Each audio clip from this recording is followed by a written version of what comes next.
ਸਤਿ ਸ਼੍ਰੀ ਅਕਾਲ। ਤੁਸੀਂ ਵੇਖ ਰਹੇ ਹੋ ਟੀਵੀ ਪੰਜਾਬ ਤੇ ਮੈਂ ਹਾਂ ਤੁਹਾਡੇ ਨਾਲ ਇੰਦਰਪ੍ਰੀਤ ਕੌਰ ਪੰਨੂ। ਲੈ ਕੇ ਹਾਜ਼ਰ ਹਾਂ ਪ੍ਰੋਗਰਾਮ ਕੈਨੇਡਾ ਨਾਓ, ਜਿੱਥੇ ਗੱਲਬਾਤ ਕੈਨੇਡਾ ਦੀਆਂ तमाम ਵੱਡੀਆਂ ਖਬਰਾਂ ਦੀ ਕਰਾਂਗੇ। ਇਹਨਾਂ ਖਬਰਾਂ ਉੱਪਰ ਵਿਚਾਰ ਚਰਚਾ ਕਰਾਂਗੇ ਸਹਿਯੋਗੀ ਮਨਦੀਪ ਸਿੰਘ ਟੁੱਟ ਨਾਲ। ਮਨਦੀਪ ਜੀ, ਸਭ ਤੋਂ ਪਹਿਲਾਂ ਬਹੁਤ-ਬਹੁਤ ਸਵਾਗਤ ਹੈ। ਜੀ ਬਹੁਤ ਬਹੁਤ ਧੰਨਵਾਦ ਇੰਦਰਪ੍ਰੀਤ ਜੀ। ਜੀ ਮਨਦੀਪ ਜੀ, ਪ੍ਰੋਗਰਾਮ ਦੀ ਸ਼ੁਰੂਆਤ ਕਰਦੇ ਹਾਂ। ਸਭ ਤੋਂ ਪਹਿਲਾਂ ਗੱਲ ਕਰਦੇ ਹਾਂ, ਕਰੋਨਾ ਵਾਇਰਸ ਦਾ ਇੱਕ ਨਵਾਂ ਵੇਰੀਐਂਟ ਮਿਲਿਆ। ਕੈਨੇਡਾ ਵਿੱਚ ਵੀ ਇਸ ਨਾਲ ਸੰਬੰਧਿਤ ਮਾਮਲਿਆਂ ਦੀ ਪੁਸ਼ਟੀ ਹੋਈ ਹੈ। ਕਿਊਬੈਕ ਵੱਲੋਂ ਇੱਕ ਬਾਰੇ ਤੇ ਓਨਟਾਰੀਓ ਸਰਕਾਰ ਵੱਲੋਂ 2 ਕੇਸਿਸ ਬਾਰੇ ਦੱਸਿਆ ਗਿਆ ਜੋ ਕਿ ਇਸ ਨਵੇਂ ਵੇਰੀਐਂਟ ਨਾਲ ਜੁੜੇ ਹੋਏ ਨੇ। ਤੇ ਹੁਣ ਮਾਹਰ ਕੈਨੇਡਾ ਵਿੱਚ ਇਸ ਬਾਰੇ ਕੀ ਕਹਿੰਦੇ ਹੋਏ ਦਿਖਾਈ ਦੇ ਰਹੇ ਨੇ? ਜੀ ਬਿਲਕੁਲ, ਕਿਉਂਕਿ ਜਿਹੜਾ ਨਵਾਂ ਵੇਰੀਐਂਟ ਇਸ ਵਕਤ ਸਾਹਮਣੇ ਆਇਆ, ਹਾਲਾਂਕਿ ਕਿਉਂਕਿ ਇਸ ਤੋਂ ਪਹਿਲਾਂ ਜਿਹੜਾ ਇੰਨਾ ਖੌਫ ਸੀ ਉਹ ਡੈਲਟਾ ਵੇਰੀਐਂਟ ਦਾ ਵੀ ਪਿਆ ਸੀਗਾ, ਪਰ ਉਸ ਤੋਂ ਬਾਅਦ ਹੌਲੀ ਹੌਲੀ ਇਹ ਗੱਲ ਕਲੀਅਰ ਹੋ ਗਈ ਕਿ ਜਿਹੜੀ ਵੈਕਸੀਨ ਇਸ ਵਕਤ ਹੈਗੀ ਆ ਉਹ ਕਾਫੀ ਹੱਦ ਤੱਕ ਉਹਦੇ ਤੇ ਇਫੈਕਟਿਵ ਸੀਗੀ। ਉਸ ਚੀਜ਼ ਤੇ ਹੌਲੀ ਹੌਲੀ ਕਾਬੂ ਵੀ ਪਾ ਲਿਆ ਕਰ, ਤੇ ਡੈਲਟਾ ਵੇਰੀਐਂਟ ਦਾ ਖੌਫ ਵੀ ਇਸ ਵਕਤ ਲੋਕਾਂ ਦੇ ਮਨ ਚੋਂ ਨਿਕਲ ਗਿਆ ਸੀਗਾ। ਜਿਵੇਂ ਹੀ ਉਹ ਖੌਫ ਨਿਕਲਿਆ ਤਾਂ ਉਸ ਤੋਂ ਬਾਅਦ ਹੁਣ ਇੱਕ ਨਵਾਂ ਵੇਰੀਐਂਟ ਸਾਹਮਣੇ ਆ ਗਿਆ ਜਿਹਦਾ ਨਾਮ ਓਮੀਕਰੋਨ ਰੱਖਿਆ ਗਿਆ, ਔਰ ਸਾਊਥ ਅਫਰੀਕਨ ਕੰਟਰੀਜ਼ ਦੇ ਵਿੱਚੋਂ ਜਿਹੜਾ ਇਹ ਡਿਟੈਕਟ ਕੀਤਾ ਗਿਆ। ਤੇ ਉਸ ਤੋਂ ਬਾਅਦ ਹੁਣ ਜਦੋਂ ਇਹ ਸਾਹਮਣੇ ਆਇਆ ਕਿ ਕੈਨੇਡਾ ਦੇ ਵਿੱਚ ਵੀ ਇਹ ਜਿਹੜਾ ਵੇਰੀਐਂਟ ਹੈ ਦਾਖਲ ਹੋ ਚੁੱਕਾ ਆ, ਤੇ ਕੈਨੇਡਾ ਦੇ ਵਿੱਚ ਹੁਣ ਤੱਕ 3 ਮਾਮਲੇ ਇਹਦੇ ਸਾਹਮਣੇ ਆ ਚੁੱਕੇ ਨੇ। ਉਸ ਤੋਂ ਬਾਅਦ ਇੱਥੇ ਵੀ ਜਿਹੜੇ ਮਾਹਰ ਨੇ ਉਹ ਵੀ ਕਾਫੀ ਚਿੰਤਾ ਵਿੱਚ ਆ, ਸਰਕਾਰ ਵੀ ਕਾਫੀ ਚਿੰਤਾ ਦੇ ਵਿੱਚ ਆ, ਸਰਕਾਰ ਜਿਹੜੀਆਂ ਸਥਾਨਕ ਸਰਕਾਰਾਂ ਨੇ ਉਹ ਵੀ ਕਾਫੀ ਚਿੰਤਾ ਦੇ ਵਿੱਚ ਆ। ਔਰ ਇਹ ਜਿਹੜੇ 2 ਅੰਟਾਰੀਓ ਤੋਂ ਮਾਮਲੇ ਸਾਹਮਣੇ ਆਏ ਨੇ, ਖਾਸ ਕਰਕੇ ਕਿਊਬਕ ਤੋਂ ਮਾਮਲਾ ਸਾਹਮਣੇ ਆਇਆ, ਇਹ ਤਾਂ ਸੰਬੰਧੀ ਵੀ ਜਿਹੜੀ ਜਾਂਚ ਕੀਤੀ ਜਾ ਰਹੀ ਹੈ। ਔਰ ਖਾਸ ਕਰਕੇ ਅੰਟਾਰੀਓ ਤੋਂ ਜਿਹੜਾ ਮਾਮਲਾ ਸਾਹਮਣੇ ਆਇਆ ਸੀ ਉਹਦੇ ਇੱਕ ਕੇਸ ਦੇ ਵਿੱਚ ਇਹ ਕਿਹਾ ਜਾ ਰਿਹਾ ਹੈ ਕਿ ਉਹ ਵਿਅਕਤੀ ਜਿਹੜਾ ਵਾ ਉਹ ਨਾਈਜੀਰੀਆ ਤੋਂ ਜਿਹੜਾ ਉਹ ਕੈਨੇਡਾ ਆਇਆ ਸੀ, ਉਹ ਆਟਵਾ ਵੀ ਉਹਨੇ ਟਰੈਵਲ ਕੀਤਾ ਆ। ਪਰ ਇਹਦੇ ਵਿੱਚ ਇਹ ਵੀ ਇੱਕ ਗੱਲ ਦੱਸੀ ਜਾ ਰਹੀ ਹੈ ਕਿ ਜਿਹੜੀਆਂ ਕੰਟਰੀਆਂ 'ਤੇ ਬੈਨ ਲਾਇਆ ਗਿਆ ਇਸ ਵਕਤ, ਟਰੈਵਲ ਬੈਨ ਜਿਹੜਾ ਲਾਇਆ ਗਿਆ, ਉਹਦੇ ਵਿੱਚ ਇਹ ਮੁਲਕ ਜਿਹੜਾ ਸ਼ਾਮਲ ਨਹੀਂਗਾ। ਸੋ ਇਸ ਮਾਮਲੇ ਉੱਤੇ ਵੀ ਚਰਚਾ ਕੀਤੀ ਜਾ ਰਹੀ ਹੈ। ਜਿੱਥੋਂ ਤੱਕ ਪ੍ਰਭਾਵ ਦੀ ਗੱਲ ਅਸੀਂ ਕਰੀਏ ਤਾਂ ਪ੍ਰਭਾਵ ਇਸ ਵਕਤ ਇਸ ਵੇਰੀਐਂਟ ਦਾ ਹੁਣ ਤੱਕ ਜੋ ਆ ਰਿਹਾ, WHO ਦੀਆਂ ਜਿਹੜੀਆਂ ਰਿਪੋਰਟਾਂ ਨੇ ਉਹਦੇ ਉੱਤੇ ਹੀ ਜਿਹੜੀ ਸਾਰੀ ਗੱਲਬਾਤ ਚੱਲ ਰਹੀ ਆ। ਔਰ ਕੈਨੇਡਾ ਦੇ ਹੁਣ ਐਕਸਪਰਟ ਵੀ ਜਿਹੜੇ ਇਸ ਉੱਤੇ ਆਪਣੀ ਰਾਏ ਦੇਣ ਲੱਗ ਪਏ ਨੇ। ਹਾਲਾਂਕਿ ਇਹ ਮਾਮਲੇ ਬੀਤੇ ਦਿਨ ਸਾਹਮਣੇ ਆਏ ਨੇ, ਤੇ ਹੁਣ ਜਿਹੜਾ ਵਾ ਇਹਦਾ ਮਾਮਲਿਆਂ ਸੰਬੰਧੀ ਜਿਹੜੇ ਆ ਹਲੇ ਸਟੱਡੀ ਕੈਨੇਡਾ ਦੇ ਵਿੱਚ ਚੱਲ ਰਹੀ ਆ। ਹੁਣ ਤੱਕ ਜੋ ਸਾਹਮਣੇ ਆਇਆ ਕਿ ਇਹ ਜਿਹੜਾ ਵਾ ਪਿਛਲੇ ਜਿੰਨੇ ਵੀ ਵੇਰੀਐਂਟ ਸੀਗੇ ਕਰੋਨਾ ਵਾਇਰਸ ਦੇ, ਉਹਨਾਂ ਵਿੱਚ ਹੁਣ ਤੱਕ ਦਾ ਸਭ ਤੋਂ ਖਤਰਨਾਕ ਦੱਸਿਆ ਜਾ ਰਿਹਾ। ਕਹਿੰਦੇ ਵੀ ਇਹ ਜਲਦੀ ਜਿਹੜਾ ਵਾ ਉਹ ਟਰੈਵਲ ਕਰਦਾ ਵਾ, ਜੇਕਰ ਕਿਸੇ ਦੇ ਵੈਕਸੀਨ ਲੱਗੀ ਵੀ ਹੋਈ ਆ ਤਾਂ ਉਹਦੇ ਉੱਤੇ ਵੀ ਆਪਣਾ ਪ੍ਰਭਾਵ ਪਾਉਂਦਾ ਆ, ਉਹਦੇ ਜ਼ਰੀਏ ਵੀ ਅੱਗੇ ਫੈਲ ਸਕਦਾ ਆ। ਔਰ ਕੁਝ ਮਾਮਲੇ ਇਸ ਤਰੀਕੇ ਦੇ ਸਾਹਮਣੇ ਆਏ ਵੀ ਨੇ। ਹਾਲਾਂਕਿ ਉਹ ਦੂਜੇ ਕੇਸਾਂ ਵਿੱਚ ਵੀ ਸਾਹਮਣੇ ਆਏ ਸੀ ਕਿ ਵੈਕਸੀਨੇਟਡ ਲੋਕ ਵੀ ਜਿਹੜੇ ਆ ਕੁਝ ਉਹ ਪੋਜ਼ਿਟਿਵ ਪਾਏ ਗਏ ਨੇ। ਔਰ ਇਸ ਮਾਮਲੇ ਵਿੱਚ ਵੀ ਜਿਹੜਾ ਵਾ ਕੁਝ ਵੈਕਸੀਨੇਟਡ ਜਿਹੜੇ ਫੁੱਲੀ ਵੈਕਸੀਨੇਟਡ ਲੋਕ ਸੀ ਉਹ ਵੀ ਪੋਜ਼ਿਟਿਵ ਜਿਹੜੇ ਪਾਏ ਗਏ ਨੇ। ਸੋ ਸਿਹਤ ਮਾਹਰ ਹੱਲੇ ਇਹ ਕਹਿ ਰਹੇ ਨੇ ਕਿ ਚਿੰਤਾ ਜਿਹੜੀ ਹੈਗੀ ਆ, ਹੱਲੇ ਸਾਨੂੰ ਹੋਰ ਸਟੱਡੀ ਦੀ ਲੋੜ ਹੈ, ਕਿਉਂਕਿ ਹੱਲੇ ਬਿਲਕੁਲ ਨਵੀਂ ਚਰਚਾ ਸ਼ੁਰੂ ਹੋਈ ਆ, ਸਟੱਡੀ ਉਹਦੇ ਉੱਤੇ ਚੱਲ ਰਹੀ ਆ। ਪਰ ਇੰਨੀ ਗੱਲ ਜ਼ਰੂਰ ਹੈ ਕਿ ਜਦੋਂ ਤੋਂ ਇਹ ਸਾਹਮਣੇ ਆਇਆ ਕਿ ਕੈਨੇਡਾ ਦੇ ਵਿੱਚ 2-3 ਮਾਮਲੇ ਹੁਣ ਇਹਦੇ ਸਾਹਮਣੇ ਆ ਗਏ ਨੇ, ਔਰ ਖਾਸ ਕਰਕੇ ਕਿਊਬਕ ਦੇ ਵਿੱਚ ਮਾਫ ਕਰਨਾ 115 ਹੋਰ ਲੋਕ ਜਿਹੜੇ ਆ ਇਹਨਾਂ ਕੰਟਰੀਜ਼ ਤੋਂ ਜਿਹੜੇ ਉਹ ਕੈਨੇਡਾ ਵਿੱਚ ਆਏ ਨੇ, ਉਹਨਾਂ ਨੂੰ ਹੱਲੇ ਵੀ ਨਿਗਰਾਨੀ ਹੇਠ ਰੱਖਿਆ ਹੋਇਆ ਵਾ, ਆਈਸੋਲੇਟ ਵੀ ਕੀਤਾ ਗਿਆ। ਉਹਨਾਂ ਦੇ RT-PCR ਟੈਸਟ ਵੀ ਹੋ ਰਹੇ ਆ ਤੇ ਦੁਬਾਰਾ ਵੀ ਉਹਨਾਂ ਦੇ ਟੈਸਟ ਹੋਣਗੇ। ਸੋ ਇੱਕ ਅੱਧਾ ਕੇਸ ਕਹਿੰਦੇ ਹੋਰ ਆ ਸਕਦਾ, ਇਸ ਤੋਂ ਵੱਧ ਵੀ ਹੋ ਸਕਦੇ ਆ, ਕਿਉਂਕਿ ਹੱਲੇ ਤੱਕ ਉਹਨਾਂ ਨੂੰ ਨਿਗਰਾਨੀ ਹੇਠ ਰੱਖਿਆ ਗਿਆ, ਨਤੀਜੇ ਹੱਲੇ ਸਾਹਮਣੇ ਨਹੀਂ ਆਏ ਨੇ। ਸੋ ਹੁਣ ਦੇਖਦੇ ਆ ਕਿ ਅੱਗੇ ਕੈਨੇਡਾ ਦੇ ਵਿੱਚ ਹੁਣ ਤੱਕ ਜੇਕਰ ਅਸੀਂ ਹਾਲਾਤਾਂ ਦੀ ਗੱਲ ਕਰੀਏ ਤਾਂ ਕੈਨੇਡਾ ਦੇ ਵਿੱਚ ਇਹਨੂੰ ਲੈ ਕੇ ਨਾ ਹੀ ਅੰਟਾਰੀਓ ਸਰਕਾਰ, ਨਾ ਹੀ ਕਿਊਬਕ ਸਰਕਾਰ ਤੇ ਨਾ ਹੀ ਕਿਸੇ ਹੋਰ ਸੂਬਾ ਸਰਕਾਰ ਵੱਲੋਂ ਇਹ ਕੋਈ ਗੱਲ ਕਹੀ ਗਈ ਹੈ ਕਿ ਹੋਰ ਸਖਤੀ ਕੀਤੀ ਜਾਵੇਗੀ ਜਾਂ ਕੁਝ ਪਾਬੰਦੀਆਂ ਲਾਈਆਂ ਜਾਣਗੀਆਂ ਜਾਂ ਦੁਬਾਰਾ ਕੋਈ ਲੋਕਡਾਊਨ, ਜਿਹਦਾ ਸਭ ਤੋਂ ਵੱਡਾ ਡਰ ਤਾਂ ਲੋਕਾਂ ਨੂੰ ਇਹ ਹੀ ਆ ਕਿ ਦੁਬਾਰਾ ਕਿਤੇ ਲੋਕਡਾਊਨ ਨਾ ਲੱਗ ਜਾਵੇ। ਫਿਲਹਾਲ ਇਦਾਂ ਦੀ ਕੋਈ ਗੱਲ ਜਿਹੜੀ ਸਾਹਮਣੇ ਨਹੀਂ ਆਈ ਆ। ਟਰੈਵਲ ਦੀ ਗੱਲ ਜਿਹੜੀ ਆਪਾਂ ਅੱਗੇ ਜਾ ਕੇ ਹੋਰ ਕਰ ਸਕਦੇ ਹਾਂ। ਜੀ ਉਸ ਤੋਂ ਪਹਿਲਾਂ ਤੁਹਾਡਾ ਕੋਈ ਹੋਰ ਸਵਾਲ ਹੈ ਤਾਂ? ਜੀ ਬਿਲਕੁਲ ਮਨਦੀਪ ਜੀ, ਇਸ ਤੋਂ ਬਾਅਦ ਫਿਰ ਇਹ ਵੀ ਸਵਾਲ ਖੜਾ ਹੁੰਦਾ ਹੈ ਕਿ ਹੁਣ ਜਦੋਂ ਨਵਾਂ ਵੇਰੀਐਂਟ ਮਿਲਿਆ ਤਾਂ ਚਿੰਤਾ ਵੱਖ-ਵੱਖ ਦੇਸ਼ਾਂ ਨੂੰ ਵੱਧ ਗਈ ਹੈ। ਹਾਲਾਂਕਿ ਯਾਤਰਾ ਸੰਬੰਧੀ ਕੈਨੇਡਾ ਵੱਲੋਂ ਕਦਮ ਵੀ ਚੁੱਕਿਆ ਗਿਆ, ਪਰ ਹੁਣ ਇਹ ਵੀ ਸਵਾਲ ਇੱਥੇ ਖੜਾ ਹੁੰਦਾ ਹੈ ਕਿ ਹੋਰ ਵੀ ਪਾਬੰਦੀਆਂ ਲਗਾਈਆਂ ਜਾ ਸਕਦੀਆਂ ਨੇ, ਸਖਤੀ ਕੀਤੀ ਜਾ ਸਕਦੀ ਹੈ। ਕਿਉਂਕਿ ਪਹਿਲਾਂ ਅਸੀਂ ਦੇਖਿਆ ਸੀ ਕਿ ਜਦੋਂ ਡੈਲਟਾ ਵੇਰੀਐਂਟ ਦਾ ਫੈਲਾਅ ਹੋਇਆ, ਜਦੋਂ ਡੈਲਟਾ ਵੇਰੀਐਂਟ ਮਿਲਿਆ ਤਾਂ ਉਦੋਂ ਕਾਫੀ ਜ਼ਿਆਦਾ ਟਰੈਵਲ ਰਿਸਟ੍ਰਿਕਸ਼ਨਸ ਲਗਾਈਆਂ ਗਈਆਂ। ਬਿਲਕੁਲ ਜੀ, ਕਿਉਂਕਿ ਡੈਲਟਾ ਵੇਰੀਐਂਟ ਦੇ ਕਾਫੀ ਕੇਸ ਜਿਹੜੇ ਉਦੋਂ ਭਾਰਤ ਤੋਂ ਆ ਰਹੇ ਸੀਗੇ ਤਾਂ ਅਸੀਂ ਉਦੋਂ ਦੇਖਿਆ ਕਿ ਭਾਰਤ ਤੋਂ ਡਾਇਰੈਕਟ ਫਲਾਈਟਾਂ ਕੈਨੇਡਾ ਨੇ ਬੰਦ ਕਰ ਦਿੱਤੀਆਂ। ਅਪ੍ਰੈਲ ਦੇ ਵਿੱਚ ਉਹ ਫਲਾਈਟਾਂ ਬੰਦ ਕਰ ਦਿੱਤੀਆਂ ਸੀਗੀਆਂ ਤੇ ਕਾਫੀ ਸਮਾਂ ਜਿਹੜੀ ਉਹ ਕਈ ਮਹੀਨੇ ਲਗਭਗ ਅਸੀਂ ਕਹਿ ਸਕਦੇ ਹਾਂ ਕਿ ਉਹ ਫਲਾਈਟਾਂ ਬੰਦ ਰਹੀਆਂ। ਉਸ ਤੋਂ ਬਾਅਦ ਜਿਹੜਾ ਹੁਣ ਕਿਉਂਕਿ ਇਹ ਜਿਹੜਾ ਵੇਰੀਐਂਟ ਇਹ ਸਾਊਥ ਅਫਰੀਕਨ ਕੰਟਰੀਜ਼ ਦੇ ਵਿੱਚੋਂ ਆ ਰਿਹਾ, ਸੋ ਉਹ ਜਿਹੜੀਆਂ 7-8 ਕੰਟਰੀਜ਼ ਨੇ ਉਹਨਾਂ ਤੇ ਆਲਰੇਡੀ ਕੈਨੇਡਾ ਨੇ 2-3 ਦਿਨ ਪਹਿਲਾਂ ਜਿਹੜਾ ਸੀ ਉਹ ਬੈਨ ਲਾ ਦਿੱਤਾ ਸੀਗਾ ਕਿ ਉੱਥੋਂ ਕੋਈ ਡਾਇਰੈਕਟ ਫਲਾਈਟ ਹਾਲਾਂਕਿ ਚੱਲ ਵੀ ਨਹੀਂ ਰਹੀ ਸੀ, ਪਰ ਜੇਕਰ ਕਿ ਉਹਨਾਂ ਕੰਟਰੀਜ਼ ਦੇ ਵਿੱਚੋਂ ਕੋਈ ਵਿਅਕਤੀ ਆਉਂਦਾ ਆ ਤੇ ਉਹਨੂੰ ਤੀਜੇ ਮੁਲਕ ਤੋਂ ਆਪਣੀ ਜਿਹੜੀ ਉਹ ਨੈਗੇਟਿਵ ਰਿਪੋਰਟ ਲੈ ਕੇ ਆਉਣਾ ਪਵੇਗਾ ਕਿ ਆਈਸੋਲੇਟ। ਸੋ ਕਈ ਤਰੀਕੇ ਦੀਆਂ ਪਾਬੰਦੀਆਂ ਲਾ ਦਿੱਤੀਆਂ ਗਈਆਂ ਸੀ। ਉਹ ਵੀ ਜਿਹੜੇ ਵਿਦੇਸ਼ੀ ਨਾਗਰਿਕ ਆ, ਜਿਹੜੇ ਕੈਨੇਡੀਅਨ ਨਾਗਰਿਕ ਨਹੀਂ, ਉਹ ਤਾਂ ਆ ਹੀ ਨਹੀਂ ਸਕਦੇ, ਉਹ ਬੈਨ ਉਹਨਾਂ ਤੇ ਲਾ ਦਿੱਤਾ ਗਿਆ ਸੀ। ਜਿਹੜੇ ਕੈਨੇਡੀਅਨ ਨਾਗਰਿਕ ਨੇ ਜਾਂ ਪਰਮਾਨੈਂਟ ਰੈਜ਼ੀਡੈਂਟ ਨੇ ਉਹਨਾਂ ਉੱਤੇ, ਜਿਵੇਂ ਕਿ ਭਾਰਤ ਤੋਂ ਆ ਰਹੇ ਸੀਗੇ ਕਿ ਕਿਸੇ ਥਰਡ ਕੰਟਰੀ ਤੋਂ ਤੁਸੀਂ ਆਪਣੀ ਰਿਪੋਰਟ ਲੈ ਕੇ ਆਉਂਦੇ ਹੋ ਤਾਂ ਦਾਖਲ ਹੋ ਸਕਦੇ ਹੋ। ਸੋ ਉਸ ਤਰੀਕੇ ਦੀਆਂ ਪਾਬੰਦੀਆਂ ਲਾ ਦਿੱਤੀਆਂ ਗਈਆਂ ਸੀਗੀਆਂ। ਪਰ ਜਿਵੇਂ ਮੈਂ ਪਹਿਲਾਂ ਜ਼ਿਕਰ ਕੀਤਾ ਸੀ ਕਿ ਜਿਹੜਾ ਇੱਕ ਵਿਅਕਤੀ ਨਾਈਜੀਰੀਆ ਤੋਂ ਆਇਆ, ਸੋ ਮਾਹਰਾਂ ਦਾ ਇਹ ਕਹਿਣਾ ਹੈ ਕਿ ਨਾਈਜੀਰੀਆ ਉਸ ਲਿਸਟ ਦੇ ਵਿੱਚ ਨਹੀਂ ਆ ਜਿੱਥੋਂ ਇਹ ਮਾਮਲਾ ਕੈਨੇਡਾ ਵਿੱਚ ਸਾਹਮਣੇ ਆਇਆ। ਔਰ ਪਹਿਲਾ ਮਾਮਲਾ ਜਿਹੜਾ ਕਿਊਬਕ ਦੇ ਵਿੱਚ ਕੈਨੇਡਾ 'ਚ ਲੈਂਡ ਹੋਇਆ, ਉਹ ਕਹਿੰਦੇ ਕਿ ਜਿਹੜਾ ਟਰੂਡੋ ਇੰਟਰਨੈਸ਼ਨਲ 에ਅਰਪੋਰਟ ਆ ਉੱਥੇ ਪਹਿਲਾ ਮਾਮਲਾ ਜਿਹੜਾ ਉਹ ਲੈਂਡ ਹੋਇਆ। ਸੋ ਇਸ ਕਰਕੇ ਹੁਣ ਇਹ ਲੱਗਦਾ ਹੈ ਕਿ ਇਹ ਸੂਚੀ ਜਿਹੜੀ ਆ ਇਹ ਵੱਧ ਵੀ ਸਕਦੀ ਹੈ ਕਿ ਜੇਕਰ ਇਸ ਮਾਮਲੇ ਨੂੰ ਗੰਭੀਰਤਾ ਨਾਲ ਲਿਆ ਕਿ ਨਾਈਜੀਰੀਆ ਦੇ ਵਿੱਚ ਵੀ ਇਸਥੋਂ ਦੇ ਇਦਾਂ ਦੇ ਕੇਸ ਸਾਹਮਣੇ ਆ ਸਕਦੇ ਆ। ਔਰ ਜੇਕਰ ਕਿਸੇ ਹੋਰ ਮੁਲਕ ਤੋਂ ਵੀ ਕੋਈ ਮਾਮਲਾ ਸਾਹਮਣੇ ਆਉਂਦਾ ਆ ਤਾਂ ਉੱਥੋਂ ਵੀ ਜਿਹੜੀਆਂ ਇਹ ਪਾਬੰਦੀਆਂ ਲੱਗ ਸਕਦੀਆਂ ਨੇ। ਇਸ ਸੂਚੀ ਵਿੱਚ ਉਹ ਮੁਲਕ ਵੀ ਸਾਹਮਣੇ ਆ ਸਕਦੇ ਆ। ਪਰ ਜੇਕਰ ਅਸੀਂ ਭਾਰਤ ਦੀ ਗੱਲ ਕਰੀਏ ਤਾਂ ਭਾਰਤ ਤੋਂ ਕੋਈ ਇਸ ਤਰੀਕੇ ਦੀਆਂ ਪਾਬੰਦੀਆਂ ਜਿਹੜੀਆਂ ਉਹ ਹਲੇ ਨਹੀਂ ਕੋਈ ਲਾਈਆਂ ਗਈਆਂ, ਕਿਉਂਕਿ ਇਹ ਮਾਮਲੇ ਭਾਰਤ ਤੋਂ ਫਿਲਹਾਲ ਸਾਹਮਣੇ ਆ ਵੀ ਨਹੀਂ ਰਹੇ। ਔਰ ਭਾਰਤ ਖੁਦ ਇਸ ਮਾਮਲੇ ਵਿੱਚ ਕਦਮ ਉਠਾ ਰਿਹਾ ਕਿ ਉੱਥੇ ਕੋਈ ਇਦਾਂ ਦੇ ਮਾਮਲੇ ਨਾ ਆ ਜਾਣ। ਕੱਲ ਉੱਥੋਂ ਦੇ ਪ੍ਰਧਾਨ ਮੰਤਰੀ ਨਰਿੰਦਰ ਮੋਦੀ ਉਹਨਾਂ ਦਾ ਬਿਆਨ ਵੀ ਸਾਹਮਣੇ ਆਇਆ ਸੀ ਕਿ ਨਿਗਰਾਨੀ ਜਿਹੜੀ ਆ ਉਹ ਵਧਾ ਦਿੱਤੀ ਜਾਵੇਗੀ ਜਿਹੜੇ ਯਾਤਰੀ ਆਉਣਗੇ। ਔਰ ਕਈ ਸ਼ਹਿਰਾਂ ਨੇ, ਖਾਸ ਕਰਕੇ ਜਿਵੇਂ ਮੁੰਬਈ ਵਰਗੇ ਸ਼ਹਿਰ ਨੇ, ਉਹਨਾਂ ਨੇ ਆਪਣੇ ਤੌਰ ਤੇ ਵੀ ਕਈ ਕਦਮ ਚੁੱਕੇ ਨੇ। ਟੈਸਟਿੰਗ ਦੀ ਗੱਲ ਕੀਤੀ ਆ, ਵੱਧ ਨਿਗਰਾਨੀ ਦੀ ਗੱਲ ਕੀਤੀ ਆ। ਸੋ ਭਾਰਤ ਤੋਂ ਕੋਈ ਕੈਨੇਡਾ ਨੂੰ ਕੋਈ ਪਾਬੰਦੀ ਨਹੀਂ ਲਾਈ ਗਈ ਆ।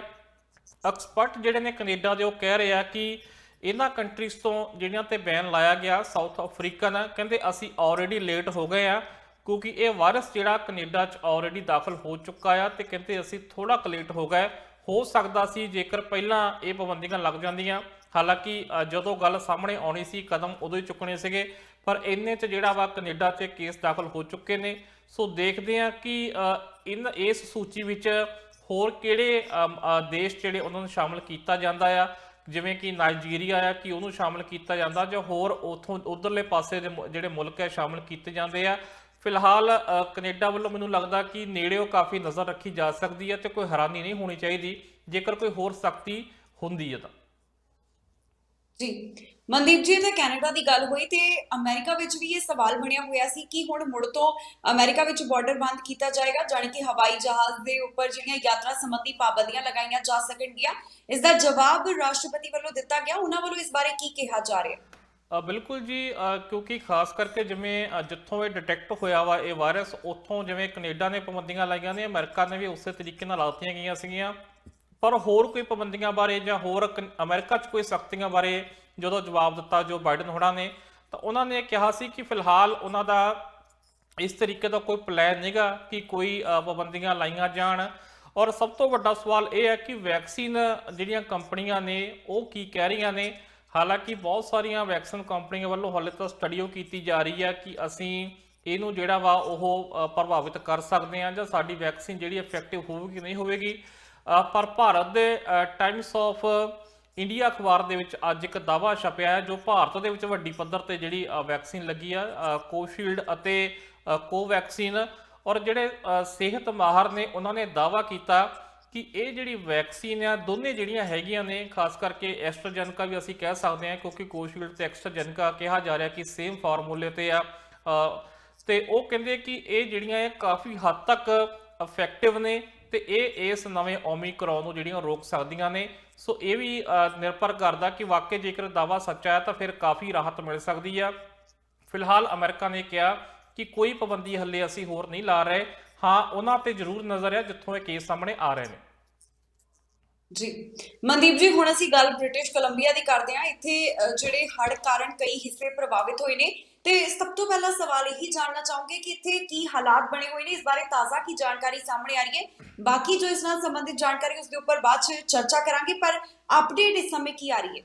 ਬਿਲਕੁਲ ਜੀ, ਜੇਕਰ ਅਸੀਂ ਤਾਜ਼ਾ ਇਸ ਵਕਤ ਸਥਿਤੀ ਦੀ ਗੱਲ ਕਰੀਏ ਤਾਂ ਇਸ ਵਕਤ ਹਾਲਾਤ ਥੋੜੇ ਚਿੰਤਾਜਨਕ ਬਣੇ ਹੋਏ ਨੇ। ਖਾਸ ਕਰਕੇ ਐਕਸਪੋਰਟ ਦੇ ਨੇੜੇ ਤੇੜੇ ਜਿਹੜੇ ਇਲਾਕੇ ਨੇ ਉਹਨਾਂ ਦੇ ਵਿੱਚ ਕਾਫੀ ਇਸ ਵਕਤ ਪਾਣੀ ਕੱਲ ਰਾਤ ਤੋਂ ਦੁਬਾਰਾ ਚੜ੍ਹਨਾ ਸ਼ੁਰੂ ਹੋ ਗਿਆ। ਤਸਵੀਰਾਂ ਉੱਥੋਂ ਲੋਕ ਸੋਸ਼ਲ ਮੀਡੀਆ ਤੇ ਸਾਹਮਣੇ ਕਰ ਰਹੇ ਨੇ ਔਰ ਕੱਲ ਇਹ ਭਵਿੱਖਬਾਣੀ ਕਰ ਦਿੱਤੀ ਗਈ ਸੀ ਕਿਉਂਕਿ ਜਿਹੜੀ ਵਾਸ਼ਿੰਗਟਨ ਦੇ ਵਿੱਚ ਇੱਕ ਦੋ ਜਿਹੜੀਆਂ ਨਦੀਆਂ ਨੇ, ਖਾਸ ਕਰਕੇ ਕੋਲੰਬੀਆ ਰਿਵਰ ਦੀ ਅੱਜ ਸਰਕਾਰ ਵੱਲੋਂ ਕੀਤਾ ਗਿਆ ਕਿ ਕੋਲੰਬੀਆ ਰਿਵਰ ਤੇ ਅਸੀਂ ਜਿਹੜੀ ਆ ਅਮਰੀਕਾ ਸਰਕਾਰ ਨਾਲ, ਖਾਸ ਕਰਕੇ ਵਾਸ਼ਿੰਗਟਨ ਦੀ ਜਿਹੜੀ ਪ੍ਰਸ਼ਾਸਨ ਨੇ ਉਹਨਾਂ ਨਾਲ ਗੱਲਬਾਤ ਕਰਾਂਗੇ ਕਿਉਂਕਿ ਇੱਕ ਟ੍ਰੀਟੀ ਵੀ ਉਹਨੂੰ ਲੈ ਕੇ ਹੋਈ ਸੀਗੀ। ਸੋ ਦੇਖਦੇ ਹਾਂ ਕਿ ਉਹਦੇ ਸੰਬੰਧੀ ਕੀ ਗੱਲਬਾਤ ਹੋਣੀ ਆ। 9 ਦਸੰਬਰ ਨੂੰ ਗੱਲਬਾਤ ਹੋਣੀ ਆ, ਪਰ ਉਸ ਤੋਂ ਪਹਿਲਾਂ ਜਿਹੜੀ ਖੋਰ ਨਦੀ ਆ ਉਹਦਾ ਪਾਣੀ ਕਾਫੀ ਚੜਿਆ ਹੋਇਆ ਤੇ ਉਹਦਾ ਪ੍ਰਭਾਵ ਸਾਨੂੰ ਐਪੀਸੋਡ ਦੇ ਵਿੱਚ ਦੇਖਣ ਨੂੰ ਇਸ ਵਕਤ ਮਿਲ ਰਿਹਾ। ਸਵੇਰੇ ਦੀਆਂ ਤਸਵੀਰਾਂ ਕੁਝ ਸਾਹਮਣੇ ਆਈਆਂ ਸੀ ਕਿ ਅੱਧੇ ਘੰਟੇ ਦੇ ਵਿਚਕਾਰ ਹੀ ਕੁਝ ਜਿਹੜੀ ਜਿਹੜਾ ਏਰੀਆ ਆ ਉੱਥੇ ਦੀ ਤਸਵੀਰ ਇੱਕ ਆਈ ਸੀ ਕਿ 9 ਵਜੇ ਕੁਝ ਹੋਰ ਹਾਲਾਤ ਸੀਗੇ ਤੇ 9:30 ਕੁਝ ਹੋਰ ਹਾਲਾਤ ਸੀ, ਕੁਝ ਪਾਣੀ ਉੱਥੇ ਵੱਧ ਰਿਹਾ ਸੀ। ਸਾਇਰਨ ਜਿਹੜੇ ਉੱਥੇ ਲਗਾਤਾਰ ਕੱਲ ਵੱਜਦੇ ਰਹੇ, ਲੋਕਾਂ ਨੂੰ ਉੱਥੇ ਕਾਫੀ ਜਿਹੜੀ ਵਾਰਨਿੰਗ ਦਿੱਤੀਆਂ ਗਈਆਂ ਕਿ ਪਾਣੀ ਚੜ ਜਾਵੇਗਾ ਰਾਤ ਨੂੰ ਕਿਉਂਕਿ ਉਹ ਨਦੀ ਜਿਹੜੀ ਆ ਉਹ ਕਾਫੀ ਓਵਰਫਲੋ ਚੱਲ ਰਹੀ ਹੈ। ਉਧਰ ਕੋਈ ਬੰਨ ਟੁੱਟ ਗਏ, ਇਸ ਕਰਕੇ ਉਹਦਾ ਪਾਣੀ ਜਿਹੜਾ ਵਾ ਜੋ ਵਾਸ਼ਿੰਗਟਨ ਸੂਬਾ ਨਾਲ ਲੱਗਦਾ ਗਵਾਂਢੀ ਸੂਬਾ ਆ ਅਮਰੀਕਾ ਦਾ, ਸੋ ਉਹਦਾ ਪਾਣੀ ਹੁਣ ਕੈਨੇਡਾ ਦੇ ਵਿੱਚ ਜਿਹੜਾ ਉਹ ਮਾਰ ਕਰ ਸਕਦਾ ਐਕਸਪੋਰਟ ਦੇ ਵਿੱਚ, ਤੇ ਉਹ ਪਾਣੀ ਇਸ ਵਕਤ ਚੜ੍ਹਦਾ ਨਜ਼ਰ ਆ ਰਿਹਾ। ਔਰ ਦੂਜੇ ਪਾਸੇ ਜੇਕਰ ਅਸੀਂ ਕੈਨੇਡੀਅਨ ਫੌਜ ਦੀ ਗੱਲ ਕਰੀਏ ਤਾਂ ਬਹੁਤ ਸਾਰੇ ਤਸਵੀਰਾਂ ਅਸੀਂ ਦਿਖਾ ਵੀ ਰਹੇ ਸੀ ਦਰਸ਼ਕਾਂ ਨੂੰ ਕਿ ਕਿਸ ਤਰੀਕੇ ਨਾਲ ਉੱਥੇ ਸੈਂਡ ਦੇ ਬੈਗ ਜਿਹੜੇ ਉਹ ਭਰੇ ਜਾ ਰਹੇ ਨੇ, ਕਿਸ ਤਰੀਕੇ ਨਾਲ ਜਿਹੜਾ ਉੱਥੇ ਆਰਜੀ ਜਿਹੜੇ ਬੰਨ ਲਾਏ ਜਾ ਰਹੇ ਨੇ। ਹਾਈਵੇ 1 ਉੱਤੇ ਇੱਕ ਬੰਨ ਲਾਇਆ ਗਿਆ ਪਾਣੀ ਨੂੰ ਰੋਕਣ ਲਈ।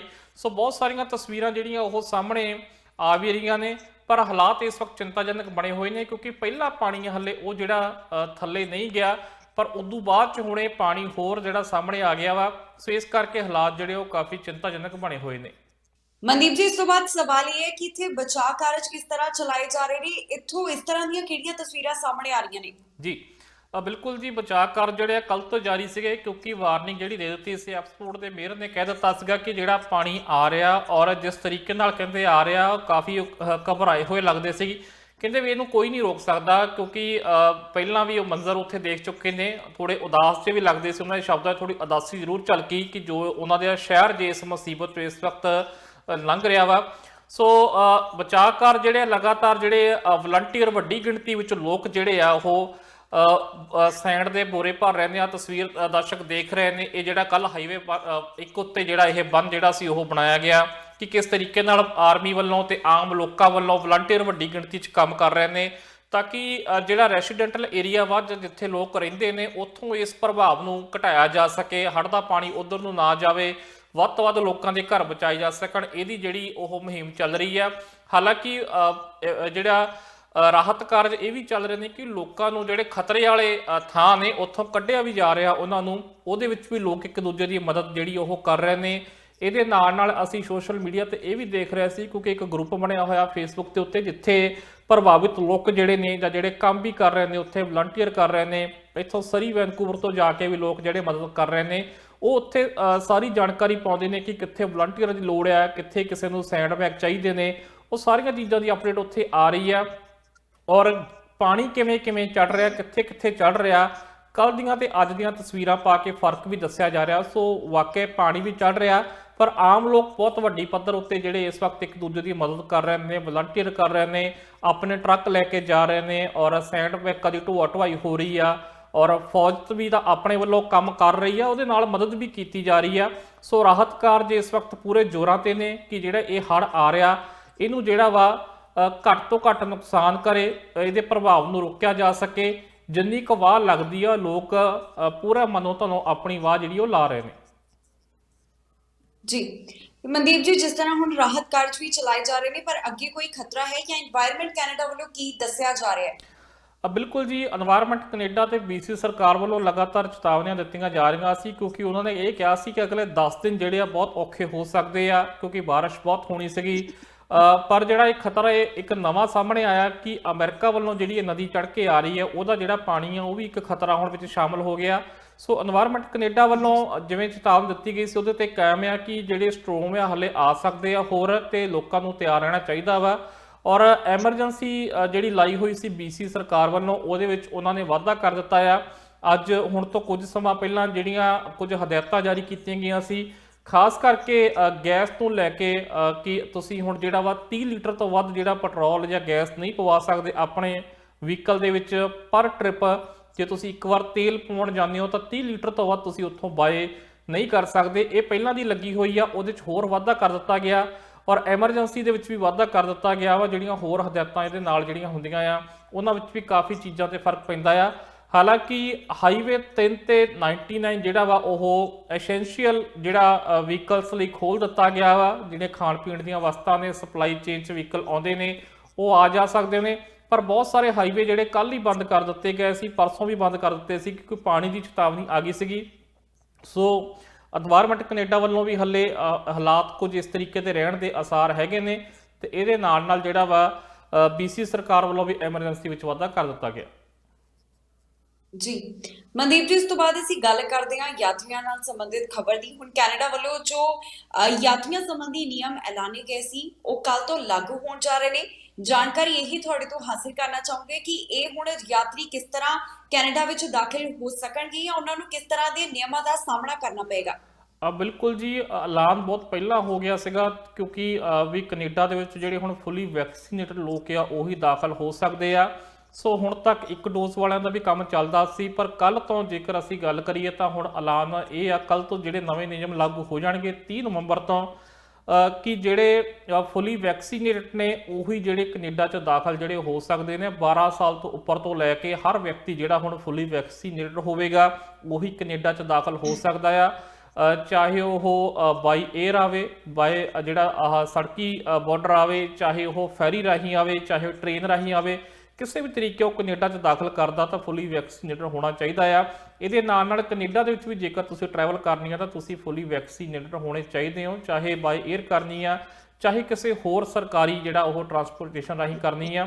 ਸੋ ਇਹ ਕਾਫੀ ਸਖਤ ਨਿਯਮ ਨੇ ਔਰ ਇਹ ਹੁਣ ਲਾਗੂ ਹੋ ਗਏ ਨੇ ਕੱਲ ਤੋਂ। ਹਾਲਾਂਕਿ ਇਸ ਤੋਂ ਪਹਿਲਾਂ ਵੀ ਵੈਕਸੀਨ ਪਾਸਪੋਰਟ ਦੀ ਪੁੱਛਗਿੱਛ ਤਾਂ ਕੀਤੀ ਹੀ ਜਾ ਰਹੀ ਸੀ ਕਿਉਂਕਿ ਇੱਕ ਡੋਜ਼ ਵਾਲੇ ਲਈ ਤਾਂ ਇਹ ਜ਼ਰੂਰੀ ਹੋ ਹੀ ਗਿਆ ਸੀਗਾ ਤੇ ਹੁਣ ਤੁਹਾਡੇ ਦੋਵੇਂ ਟੀਕੇ ਜਿਹੜੇ ਉਹ ਲੱਗੇ ਹੋਣੇ ਚਾਹੀਦੇ ਆ ਤਾਂ ਹੀ ਤੁਸੀਂ ਕੈਨੇਡਾ ਦੇ ਵਿੱਚ ਦਾਖਲ ਜਿਹੜੇ ਉਹ ਹੋ ਸਕਦੇ ਹੋ। ਜੀ ਮਨਦੀਪ ਜੀ, ਅਗਲੀ ਜਿਹੜੀ ਖਬਰ ਹੈ ਉਹ ਅੰਤਰਰਾਸ਼ਟਰੀ ਵਿਦਿਆਰਥੀਆਂ ਨਾਲ ਜੁੜੀ ਹੋਈ ਹੈ। ਜਿਸ ਤਰ੍ਹਾਂ ਕੈਨੇਡਾ ਸਰਕਾਰ ਵੱਲੋਂ ਇੱਕ ਰਾਹਤ ਦਿੱਤੀ ਗਈ ਸੀ ਪੈਂਡੈਮਿਕ ਦੌਰਾਨ ਜਿਹੜੇ ਕਿਸੇ ਹੋਰ ਦੇਸ਼ 'ਚੋਂ ਬਹਿ ਕੇ ਵਿਦਿਆਰਥੀ ਪੜ੍ਹਾਈ ਕਰ ਰਹੇ ਨੇ, ਹੁਣ ਉਹ ਜਿਹੜੀ ਰਾਹਤ ਹੈ ਉਸ ਵਿੱਚ ਹੋਰ ਵਾਧਾ ਜਿਹੜਾ ਹੈ ਉਹ ਕੀਤਾ ਗਿਆ ਹੈ। ਇਸ ਬਾਰੇ ਕੀ ਜਾਣਕਾਰੀ ਸਾਹਮਣੇ ਆ ਰਹੀ ਹੈ? ਬਿਲਕੁਲ ਜੀ, ਕਿਉਂਕਿ ਲਗਾਤਾਰ ਇਸ ਮਾਮਲੇ ਦੇ ਵਿੱਚ ਅਸੀਂ ਦੇਖਿਆ ਸੀਗਾ ਕਿ ਲਗਾਤਾਰ ਸਰਕਾਰ ਜਿਹੜੀ ਉਹ ਢਿੱਲ ਦੇ ਰਹੀ ਹੈ ਔਰ ਇੱਕ ਵਾਰੀ ਫੇਰ ਢਿੱਲ ਦੇ ਦਿੱਤੀ ਆ। ਜਾਂ ਤੁਸੀਂ ਇਹ ਕਹਿ ਲਓ ਕਿ ਹੱਲੇ ਹਾਲਾਤ ਆਮ ਵਰਗੇ ਨਹੀਂ ਹੋਏ ਜਾਂ ਨਵਾਂ ਵਾਇਰਸ ਆ ਗਿਆ, ਕਿਉਂਕਿ ਯਾਤਰਾ ਹੱਲੇ ਪਹਿਲਾਂ ਵਾਂਗ ਆਮ ਵਾਂਗ ਨਹੀਂ ਹੋਈ ਹੈ। ਹੱਲੇ ਵੀ ਕਮਰਸ਼ੀਅਲ ਫਲਾਈਟਸ ਜਿਹੜੀਆਂ ਉਹ ਨਹੀਂ ਚੱਲੀਆਂ ਨੇ। ਜਿਹੜਾ ਟਰੈਵਲ ਹੋ ਰਿਹਾ ਉਹ ਟਿਕਟਾਂ ਵੀ ਕਾਫੀ ਮਹਿੰਗੀਆਂ ਪੈ ਰਹੀਆਂ ਨੇ ਔਰ ਜੇਕਰ ਤੁਸੀਂ ਹੁਣ ਕਿਸੇ ਨੇ ਬੁੱਕ ਕਰਾਉਣੀ ਆ ਦਸੰਬਰ ਦੀ ਟਿਕਟ ਤਾਂ ਇੱਧਰੋਂ ਆਉਣ ਜਾਣ ਦੀ ਉਹ $6,000 ਤੱਕ ਦੀ ਜਿਹੜੀ ਉਹ ਤੁਹਾਨੂੰ ਦਿਖਾਈ ਦੇ ਰਹੀ ਆ। ਸੋ ਵਿਦਿਆਰਥੀਆਂ ਲਈ ਵੀ ਬਹੁਤਾ ਔਖਾ ਨਹੀਂ ਸੀ। ਇਹ ਵੀ ਇੱਕ ਸ਼ਰਤ ਲਾਈ ਗਈ ਹੈ ਕਿ ਜੇਕਰ ਤੁਹਾਡਾ ਬਿਲਕੁਲ ਹੀ ਨਹੀਂ ਸਰਦਾ, ਅਗਰ ਕਾਲਜ ਤੁਹਾਨੂੰ ਪਰਮਿਸ਼ਨ ਦਿੰਦਾ ਕਿ ਤੁਸੀਂ ਆਓ ਆ ਕੇ ਇੱਥੇ ਪੜ੍ਹਾਈ ਕਰੋ ਤਾਂ ਹੀ ਸਟੂਡੈਂਟ ਜਿਹੜੇ ਉਹ ਟਰੈਵਲ ਕਰ ਰਹੇ ਨੇ। ਸੋ ਲੈਟਰ ਜਿਹੜੇ ਹੱਲੇ ਵੀ ਲੈਣੇ ਜ਼ਰੂਰੀ ਨੇ। ਸੋ ਹੁਣ ਇੱਕ ਰਾਹਤ ਦਿੱਤੀ ਆ ਕੈਨੇਡਾ ਸਰਕਾਰ ਨੇ ਇਸ ਚੀਜ਼ ਦੀ ਜਿਹੜੀ ਪਿਛਲੇ ਮਹੀਨੇ ਜਿਹੜਾ ਮਾਫ ਕਰਨਾ ਅਗਲੇ ਮਹੀਨੇ ਐਕਸਪਾਇਰ ਹੋਣ ਵਾਲੀ ਸੀ 31 ਦਸੰਬਰ ਤੱਕ ਕਿ ਤੁਹਾਡਾ ਕੈਨੇਡਾ ਵਿੱਚ ਆਉਣਾ ਜ਼ਰੂਰੀ ਸੀ। ਹੁਣ ਤੁਹਾਡੀ ਆਨਲਾਈਨ ਪੜ੍ਹਾਈ ਜਿਹੜੀ ਉਹ ਜਿੰਨੀ ਹੋ ਗਈ। ਅਗਲੀ ਪੜ੍ਹਾਈ ਤੁਹਾਨੂੰ ਕੈਨੇਡਾ 'ਚ ਆ ਕੇ ਕੰਟੀਨਿਊ ਜਿਹੜੀ ਕਰਨੀ ਪੈਣੀ ਸੀਗੀ, ਪਰ ਇਹਦੀ ਤਰੀਕ ਹੁਣ ਜਿਹੜੀ ਆ 31 ਅਗਸਤ 2022 ਤੱਕ ਵਧਾ ਦਿੱਤੀ ਗਈ ਆ। ਭਾਵ ਇਹ ਆ ਕਿ ਹੁਣ ਤੁਸੀਂ ਆਪਣੀ ਜਿਹੜੀ ਆਨਲਾਈਨ ਪੜ੍ਹਾਈ ਆ ਉਹ ਤੁਸੀਂ ਹੁਣ ਭਾਰਤ 'ਚ ਬੈਠੇ ਜਾਂ ਕਿਤੇ ਵੀ ਹੋਰ ਬੈਠੇ ਜਿਹੜੇ ਉਹ ਕਰ ਸਕਦੇ ਹੋ 31 ਅਗਸਤ ਤੱਕ। ਔਰ ਇਹਦੇ ਨਾਲ ਸਭ ਤੋਂ ਵੱਡੀ ਰਾਹਤ ਦੀ ਖਬਰ ਇਹ ਆ ਕਿ ਤੁਸੀਂ ਇੱਥੇ ਆ ਕੇ ਆਪਣੇ ਪੜ੍ਹਾਈ ਦੇ ਹਿਸਾਬ ਨਾਲ ਜਿਹੜਾ ਵਾ ਉਹ ਵਰਕ ਪਰਮਿਟ ਲੈਣ ਲਈ ਜਿਹੜੇ ਉਹ ਪੂਰੇ ਯੋਗ ਹੋਵੋਗੇ। ਉਹਦੇ ਵਿੱਚ ਕੋਈ ਅੜਿੱਕਾ ਨਹੀਂ ਹੋਵੇਗਾ। ਚਾਹੇ ਤੁਸੀਂ ਆਪਣੀ 31 ਅਗਸਤ ਤੱਕ ਤੁਹਾਡੀ ਸਾਰੀ ਪੜ੍ਹਾਈ ਵੀ ਲੰਘ ਜਾਂਦੀ ਆ ਤਾਂ ਤੁਸੀਂ ਜਿਹੜਾ ਉੱਥੇ ਆ ਕੇ ਕੈਨੇਡਾ 'ਚ ਆ ਕੇ ਆਪਣਾ ਵਰਕ ਪਰਮਿਟ ਜਿਹੜਾ ਉਹ ਲੈ ਸਕਦੇ ਹੋ। ਪਰ ਉਹਦੇ ਲਈ ਜ਼ਰੂਰੀ ਇਹ ਹੋਵੇਗਾ ਕਿ ਜਿਹੜੀ ਤੁਹਾਡੀ ਅਰਜੀ ਆ ਸਟੂਡੈਂਟ ਪਰਮਿਟ ਜਿਹੜਾ ਵਾ ਉਹ ਤੁਹਾਡਾ ਵੀਜ਼ਾ ਜਿਹੜਾ ਵਾ ਇਮੀਗ੍ਰੇਸ਼ਨ ਅਧਿਕਾਰੀ ਜੇਕਰ ਉਹ ਐਪਲੀਕੇਸ਼ਨ ਅਪਰੂਵ ਕਰਦੇ ਆ ਤੁਹਾਡੀ ਵੀਜ਼ੇ ਦੀ, ਤੁਹਾਡੇ ਸਟੱਡੀ ਪਰਮਿਟ ਤੁਹਾਨੂੰ ਜਾਰੀ ਹੁੰਦਾ ਆ ਤਾਂ ਉਸ ਤੋਂ ਬਾਅਦ ਚਾਹੇ ਤੁਸੀਂ 31 ਅਗਸਤ ਤੱਕ ਜਿੰਨੀ ਵੀ ਪੜ੍ਹਾਈ ਇੰਡੀਆ 'ਚ ਕਰ ਲਓ, ਉਸ ਤੋਂ ਬਾਅਦ ਜਦੋਂ ਤੁਸੀਂ ਕੈਨੇਡਾ ਆਉਂਦੇ ਹੋ ਜਿਹੜਾ ਤੁਹਾਨੂੰ ਤੁਹਾਡਾ ਵਰਕ ਪਰਮਿਟ ਜਿਹੜਾ ਵਾ ਉਹ ਤੁਹਾਡੀ ਪੜ੍ਹਾਈ ਦੇ ਹਿਸਾਬ ਨਾਲ ਜਿਹੜਾ ਉਹ ਜ਼ਰੂਰ ਮਿਲੇਗਾ। ਸੋ ਇੱਕ ਰਾਹਤ ਦੀ ਖਬਰ ਵੀ ਅਸੀਂ ਇਹਨੂੰ ਕਹਿ ਸਕਦੇ ਹਾਂ। ਜੀ ਮਨਦੀਪ ਜੀ, ਹੁਣ ਜਾਂਦੇ ਇੱਕ ਬ੍ਰਿਟਿਸ਼ ਕੋਲੰਬੀਆ ਦੀ ਅਪਡੇਟ ਬਾਰੇ ਤੁਹਾਡੇ ਤੋਂ ਜਾਨਣਾ ਚਾਹੂੰਗੇ ਕਿ ਕੋਰੋਨਾ ਵਾਇਰਸ ਨਾਲ ਸੰਬੰਧਿਤ ਕੀ ਜਾਣਕਾਰੀ ਬ੍ਰਿਟਿਸ਼ ਕੋਲੰਬੀਆ ਤੋਂ ਸਾਹਮਣੇ ਆ ਰਹੀ ਹੈ। ਬਿਲਕੁਲ ਜੀ। ਬ੍ਰਿਟਿਸ਼ ਕੋਲੰਬੀਆ ਦੇ ਵਿੱਚ ਜਿਹੜੀ ਸਰਕਾਰ ਵੱਲੋਂ ਹੁਣੇ-ਹੁਣੇ ਜਿਹੜੀ ਜਾਣਕਾਰੀ ਉਹ ਜਾਰੀ ਕੀਤੀ ਗਈ ਹੈ, ਜਿਹਦੇ ਮੁਤਾਬਕ 970 ਜਿਹੜੇ ਕਰੋਨਾ ਵਾਇਰਸ ਦੇ ਨਵੇਂ ਮਾਮਲੇ ਨੇ ਉਹ ਇਸ ਵੀਕਐਂਡ ਦੇ ਸਾਹਮਣੇ ਆਏ ਨੇ, ਕਿਉਂਕਿ ਨਵੰਬਰ 26 ਤੋਂ ਲੈ ਕੇ 28 ਤੱਕ ਦੇ ਜਿਹੜੇ ਕੇਸ ਆ ਉਹ ਦੱਸੇ ਗਏ ਨੇ। ਔਰ ਜੇਕਰ ਅਸੀਂ ਇਹਦੇ ਵਿੱਚ ਪਰ ਡੇ ਦੀ ਗੱਲ ਕਰੀਏ ਤਾਂ ਨਵੰਬਰ 26 ਤੋਂ ਲੈ ਕੇ 27 ਤੱਕ 399 ਜਿਹੜੇ ਮਾਮਲੇ ਕਰੋਨਾ ਵਾਇਰਸ ਦੇ ਸਾਹਮਣੇ ਆਏ। ਨਵੰਬਰ 27 ਤੋਂ 28 ਤੱਕ 309 ਮਾਮਲੇ ਸਾਹਮਣੇ ਆਏ ਤੇ ਨਵੰਬਰ 28 ਤੋਂ 29 ਤੱਕ 272 ਮਾਮਲੇ ਜਿਹੜੇ ਉਹ ਕੋਵਿਡ ਦੇ ਨਵੇਂ ਸਾਹਮਣੇ ਆਏ ਨੇ। ਸੋ ਇਹਦੇ ਵਿੱਚ ਜੇਕਰ ਹੁਣ ਅਸੀਂ ਗੱਲ ਕਰੀਏ ਤਾਂ ਟੋਟਲ ਜਿਹੜੇ ਐਕਟਿਵ ਕੇਸ ਨੇ ਬ੍ਰਿਟਿਸ਼ ਕੋਲੰਬੀਆ ਵਿੱਚ, ਉਹਨਾਂ ਦੀ ਗਿਣਤੀ 2882 ਤੱਕ ਜਿਹੜੀ ਉਹ ਪਹੁੰਚ ਗਈ ਆ। ਜੇਕਰ ਅਸੀਂ ਇਲਾਕਿਆਂ ਦੀ ਗੱਲ ਕਰੀਏ ਤਾਂ ਫਰੇਜ਼ਰ ਹੈਲਥ ਦੇ ਵਿੱਚ ਇਸ ਵੀਕਐਂਡ ਤੇ 306 ਮਾਮਲੇ ਸਾਹਮਣੇ ਆਏ ਨੇ। ਵੈਨਕੂਵਰ ਕੋਸਟਲ ਹੈਲਥ ਦੇ ਵਿੱਚ 103 ਮਾਮਲੇ ਸਾਹਮਣੇ ਆਏ ਨੇ। ਫਰੇਜ਼ਰ ਹੈਲਥ ਦੇ ਵਿੱਚ ਜੇਕਰ ਅਸੀਂ ਦੇਖੀਏ ਤਾਂ ਇਸ ਵਕਤ ਸਭ ਤੋਂ ਵੱਧ ਐਕਟਿਵ ਕੇਸ ਨੇ, 1015 ਇਸ ਵਕਤ ਐਕਟਿਵ ਕੇਸ ਨੇ ਫਰੇਜ਼ਰ ਹੈਲਥ ਦੇ ਵਿੱਚ। ਵੈਨਕੂਵਰ ਕੋਸਟਲ ਹੈਲਥ ਰੀਜਨ ਦੇ ਵਿੱਚ 396, ਇੰਟੀਰੀਅਰ ਹੈਲਥ ਰੀਜਨ ਦੇ ਵਿੱਚ 199 ਮਾਮਲੇ ਨਵੇਂ ਸਾਹਮਣੇ ਆਏ ਨੇ ਤੇ 534 ਇੱਥੇ ਐਕਟਿਵ ਕੇਸ ਇਸ ਵਕਤ ਹੈਗੇ ਨੇ। ਜੇਕਰ ਅਸੀਂ ਨਾਰਥਰਨ ਹੈਲਥ ਰੀਜਨ ਦੀ ਗੱਲ ਕਰੀਏ ਤਾਂ 134 ਨਵੇਂ ਮਾਮਲੇ ਸਾਹਮਣੇ ਆਏ ਨੇ ਤੇ 539 ਇੱਥੇ ਐਕਟਿਵ ਕੇਸ ਇਸ ਵਕਤ ਹੈਗੇ ਨੇ। ਸੋ ਇਸ ਤਰੀਕੇ ਨਾਲ ਜੇਕਰ ਅਸੀਂ 72 ਘੰਟਿਆਂ ਵਿੱਚ ਦੇਖੀਏ, ਜੋ 72 ਘੰਟਿਆਂ ਦੀ ਰਿਪੋਰਟ ਆਈ ਆ, 72 ਘੰਟਿਆਂ ਦੇ ਵਿੱਚ 11 ਲੋਕਾਂ ਦੀ ਮੌਤ ਜਿਹੜੀ ਉਹ ਕਰੋਨਾ ਵਾਇਰਸ ਦੇ ਕਾਰਨ ਹੋਈ ਆ ਤੇ BC ਦੇ ਵਿੱਚ ਇਸ ਵਕਤ ਜਿਹੜੀ ਆ ਹੁਣ 2333 ਲੋਕਾਂ ਦੀ ਮੌਤ ਜਿਹੜੀ ਉਹ ਕਰੋਨਾ ਵਾਇਰਸ ਦੇ ਕਾਰਨ ਹੋ ਚੁੱਕੀ ਆ। ਇਹਦੇ ਵਿੱਚੋਂ ਜੇਕਰ ਅਸੀਂ ਗੱਲ ਕਰੀਏ ਤਾਂ ਫਰੇਜ਼ਰ ਹੈਲਥ ਦੇ ਵਿੱਚ 4 ਲੋਕਾਂ ਦੀ ਮੌਤ ਹੋਈ ਆ, ਇੰਟੀਰੀਅਰ ਹੈਲਥ ਰੀਜਨ ਦੇ ਵਿੱਚ ਵੀ 4 ਲੋਕਾਂ ਦੀ ਮੌਤ ਹੋਈ ਆ ਤੇ ਨਾਰਥਰਨ ਹੈਲਥ ਰੀਜਨ ਦੇ ਵਿੱਚ 3 ਲੋਕਾਂ ਦੀ ਮੌਤ ਹੋਈ ਆ। ਸੋ ਜੇਕਰ ਅਸੀਂ ਕਹੀਏ ਕਿ 72 ਘੰਟਿਆਂ ਦੇ ਵਿੱਚ 11 ਲੋਕਾਂ ਦੀ ਮੌਤ ਹੋਈ ਆ ਅਤੇ 970 ਮਾਮਲੇ ਜਿਹੜੇ ਨਵੇਂ ਉਹ BC ਦੇ ਵਿੱਚ ਸਾਹਮਣੇ ਆਏ ਨੇ। ਔਰ ਰਾਹਤ ਦੀ ਖਬਰ ਇਹਦੇ ਵਿੱਚ ਇਹ ਹੈ ਕਿ ਹਾਲੇ ਤੱਕ BC ਸਰਕਾਰ ਵੱਲੋਂ ਇਦਾਂ ਦਾ ਕੋਈ ਐਲਾਨ ਨਹੀਂ ਕੀਤਾ ਗਿਆ ਜਿਵੇਂ ਕਿ ਅੰਟਾਰੀਓ ਅਤੇ ਕਿਊਬਕ ਦੇ ਵਿੱਚ ਹੋਇਆ ਕਿ ਉੱਥੇ ਓਮਿਕਰੋਨ ਜਿਹੜਾ ਨਵਾਂ ਵੇਰੀਐਂਟ ਹੈ ਜੋ ਘਾਤਕ ਦੱਸਿਆ ਜਾ ਰਿਹਾ, ਉਹਦਾ ਕੋਈ ਮਾਮਲਾ ਹਲੇ BC ਵਿੱਚ ਸਾਹਮਣੇ ਨਹੀਂ ਆਇਆ।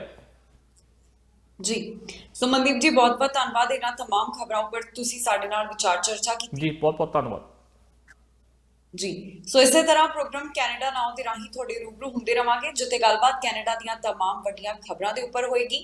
ਬਾਕੀ ਖਬਰਾਂ ਲਈ ਤੁਸੀਂ ਬਣੇ ਰਹੋ TV ਪੰਜਾਬ ਨਾਲ। ਫਿਲਹਾਲ ਸਾਨੂੰ ਦਿਓ ਇਜਾਜ਼ਤ।